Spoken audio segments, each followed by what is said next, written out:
is the Herdline News. Well, you two are just concert ragers these days, huh? I went to Keith Urban last week. Yeah. Well, what about you? Concerts, there's a lot of people at concerts. You don't like concerts? A lot of people, you know? What do you mean? It's just, I'm very picky with the amount of time I spend around a lot of people. I didn't know that about you. Yeah, strangers. The last concert I went to was, I think we went to Jay-Z. I think that was the last concert. Well, so you don't like people? I just limit the amount of time around a bunch of people. Okay. You know what I'm saying? So Ezekiel Elliott is looking for a new contract, and he's holding out of training camp as a result, and his training in Cabo, which is something that Jason Garrett seems perfectly fine with. No real reaction to that. We're focused on the guys that we have here and what we need to do to be better every day. You know, what I know about Zeke is Zeke loves football. Zeke works very hard at playing football. He's competitive. He's passionate. He's had a big impact on our team over the course of the last 3 years. So, you know, we trust him as a player. We trust him as a person. And we'd love to get him back here as soon as he can. And we trust that he's going to be ready to go.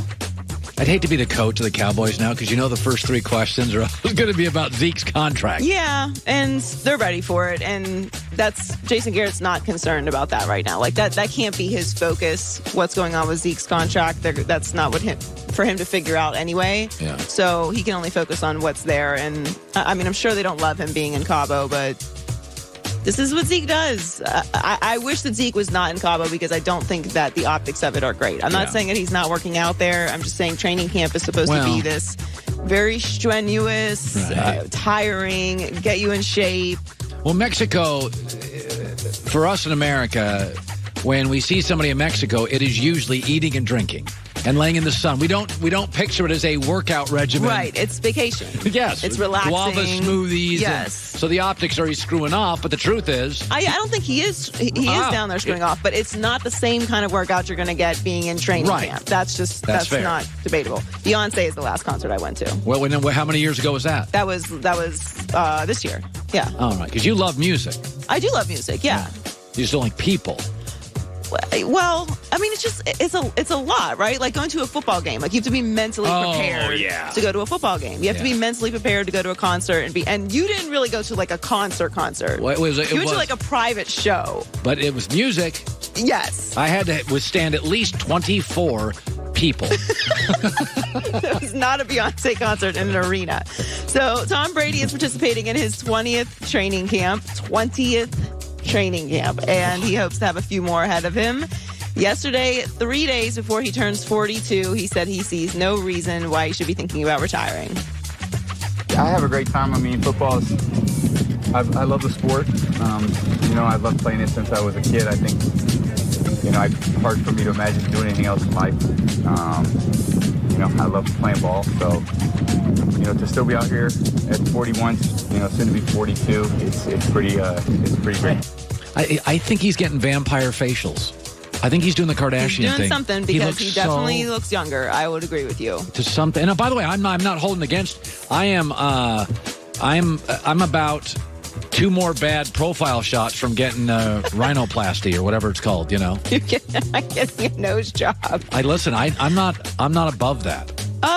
Well, we work in television, so yeah. I mean, you got to take care of yourself. I don't think that Tom Brady needs to, but he definitely does look younger. I just can't imagine Tom Brady doing anything other than playing football, like anything else other than playing football. No, that's his brand, health and football.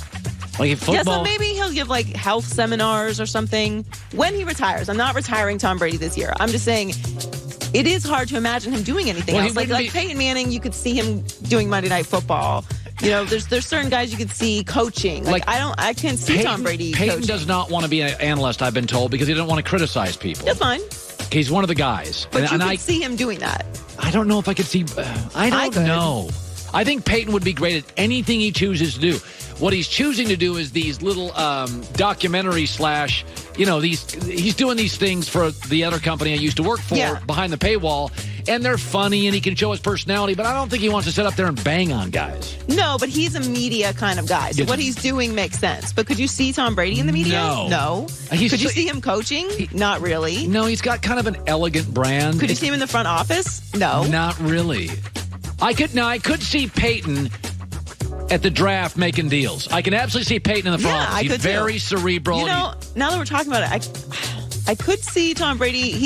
He fits that kind of ownership type of a little player. But I gotta be honest, I think he's gonna create a global health brand. Yeah. And that's gonna be, and if there's gonna be a bunch of clinics globally, he's gonna have 400 clinics. That's what I see him doing. Yep, in like 10 years when he retires. Yeah. So finally, Baker Mayfield showed up to training camp this week with a mustache. We've seen clean-shaven Baker, trimmed beard Baker, full beard Baker, and now we have the mysterious mustache Baker. Oh, boy. And mysterious mustache Baker is very sassy and coy. Sassy. You seem to be having fun on camera a couple of times with the mustache. Is there a story behind it? Maybe you'll find out, maybe you won't. I don't know. That's the elegance of having a mustache. You just don't know what's going to happen. It's like the QBRV. You guys just don't know. Appearing in any films in the future. You would like that, wouldn't you? He's very funny. I'm starting to like him. He's getting very close to getting me on his side. He really is. He's about three or four more funny press conferences from me being nice to him. Well, because you also like what he's saying about what he's doing on the field. Well, he's got a good sense of humor. He's not taking himself too seriously. He's very quick and funny. Well, yes, I'm happy that he's not taking the mustache seriously. Now, listen, I don't hold grudges. So if I go to his side, is he man enough to come and say, I accept your apology? Now, I wouldn't apologize to him, but I may go, and I didn't like Aaron's. We pulled a few other mustaches. I don't like Aaron's mustache. There's Mariota, but he's got a little extra stuff going on. So it's not Aaron's was too big. That's what it. That's Ryan Fitzpatrick. Yeah, that looks like a Yeti. What is that? That's this one. I don't like Lux at Andrew all. Luck. It looks undisciplined. This is just kind of facial Russell, hair. yeah, Russell's not. That's just not shaven for a day. Some guys Baker and Rodgers are really the only ones I can think of. of. So if I come across the aisle and offer what do they call olive branch to Baker, is he man enough to accept it? Because I know he wants me to like him. But are you going to stay on that side though, or is it temporary? You've already bet against them week 1. That's not against. That's not anti-Baker. I think Cleveland giving up 5.5 points to Tennessee is a bad bet. Yeah, not being able to ever bet against Cleveland is kind of a rough agreement. You can't say. By the way, there are games I don't like New England. Right. There are games I've said. I didn't think New England could win in Kansas City. I said it. I said I'll take the Chiefs. I don't think they can go to Kansas City and win. This video is ridiculous. But are you going to stay on Baker's side though? If you go, I'm not on his side yet. I'm saying he's about three funny. If you do. That's a full commitment. Outside of my wife and kids, I'm not, You can't expect someone to, take the olive branch if you're I not just hope serious. he's man enough to say, Colin, we're buds. Because I know he wants me to like him. Most people do. Joy Taylor with the news. Well, that's the news. And thanks for stopping by.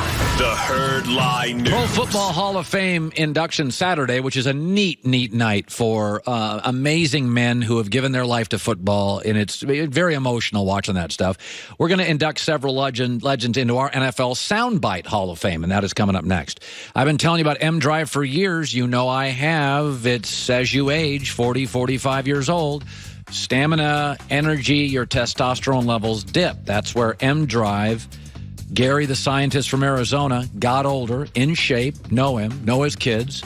He said, listen, I just want to extend. I don't want age to beat me and define me. I'd like to extend the years I have high energy and more stamina. It's a real thing, so he created M-Drive, and one of the products within the M-Drive line is Boost and Burn, clinically tested ingredients that boost healthy testosterone levels. Walgreens, Rite Aid, Vitamin Shop, other retailers have it. Easiest way to purchase it, perhaps, is go to mdriveformen.com. The code's HERD, H-E-R-D, mdriveformen.com, 20% off your first purchase.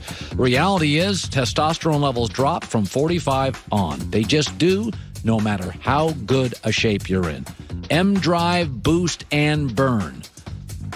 Works for me. Couple tablets every morning, couple pills every morning. It's the Herd.